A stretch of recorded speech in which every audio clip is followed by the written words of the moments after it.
solar langka di beberapa daerah di Sumatera dan beberapa kali Pertalite serta Pertamina Dex hilang di peredaran di banyak SPBU. Ini mismanagement atau ada hal yang lebih besar dari hal itu, yaitu benar telah terjadi perang energi seperti yang kita bicarakan beberapa bulan yang lalu. Setelah perang biologi, maka dilanjut dengan perang cuaca dan dilanjut dengan perang energi. Oke, kita dianggap konspirasi ya, dianggap globalis itu tidak ada, dianggap operasi intelijen Tiongkok itu tidak ada karena konspirasi teori, dianggap CIA itu dongeng operasi-operasinya, dianggap peraturan yang menguntungkan oligarki itu kebetulan, bukan pesanan yang dibayar kepada para pembuat peraturan di Senayan dan pejabat di tingkat menteri, itu tidak ada ya. Bernegara kalau terlalu polos, tidak pernah ikut Sespim, Sesko, Lemhanas dan lain sebagainya, ditambah orang di sekelilingnya punya ilmu masa lalu, ya berat menjalankan masa depan bangsa dan negara kalau begitu. Keterlepasan dari masa lalu dengan masa kini itu bukan karena corona dengan efek lockdown dan vaksinnya saja. Perilaku berubah cepat terutama generasi milenial dan Gen Z karena digital teknologi membuat banyak hal berubah. Ini terjadi jauh sebelum tahun 2019, bahkan gejalanya telah memukul banyak sendi kehidupan. Matinya koran, turunnya viewer golf, meningkatnya penggunaan sabun cair, matinya mobil sedan, pemimpin banyak negara menjadi lebih muda dan wanita. Itu semua serba baru. Terlihat saat ini Indonesia masih belum ngeh juga, pemimpinnya dan rakyatnya, baik incumbent maupun oposisi, tidak ngeh. Sedikit sekali yang memahami hal ini, dan kebanyakan yang memahami yang sadar adalah mereka bukan makhluk politik, bahkan apolitik, anti politik. Kembali ke bidang ekonomi di mana kita tidak berpolitik, kita bisnis as usual aja. Toh salah satu sendi bernegara sejajar dengan politik namanya ekonomi. Dalam 20 tahun ini memang otak banyak orang terlalu politik, dikedepankannya hanya jabatan,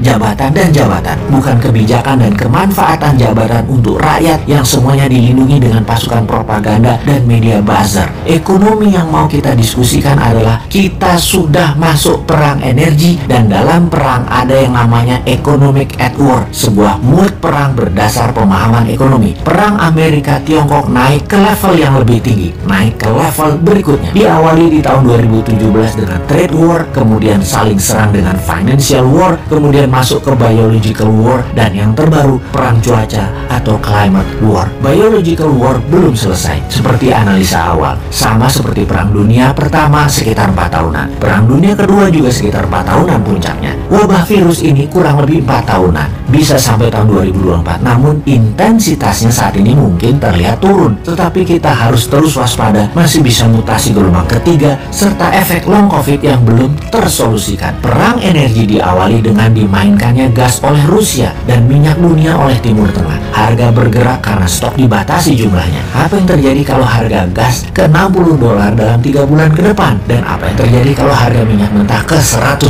Efek pertama adalah harga komoditas seperti nikel dan lain sejenisnya akan turun karena naiknya biaya produksi. Saat ini Tiongkok energinya terbatas, 90% energi dalam negeri di Tiongkok adalah impor. Efek Indonesia makin parah karena 85% impor bahan baku produksinya dari kakak tertua, dari Tiongkok saat ini. Saat ini negara yang tidak punya sumber alam energi ketar-ketir seperti Tiongkok karena memang ditarget. Sahabat yang tidak percaya informasi ini, anggap kesimpulan kali ini hanya konspirasi teori. Begini kesimpulannya, karena Indonesia mati hidupnya adalah dengan Tiongkok, bahkan kayak provinsi dengan mata uangnya yuan dalam dagangnya, sementara mana mau Timur Tengah dibayar pakai yuan, dolar Indonesia terbatas stoknya, hutang IMF dolar belum turun juga. Indonesia miring ke Tiongkok jelas-jelas membuat bernegara anti Barat, sementara Barat adalah penguasa energi. Maka sangat bisa terjadi kelangkaan sumber energi minyak dan gas akan terjadi di Indonesia karena kesalahan kebijakan luar negeri dan kebijakan tidak membela rakyat mulai terasa pengaruhnya, yaitu rakyat di piramida tengah dan bawah sangat lapar. Mau solusi? Sini sama New Mind.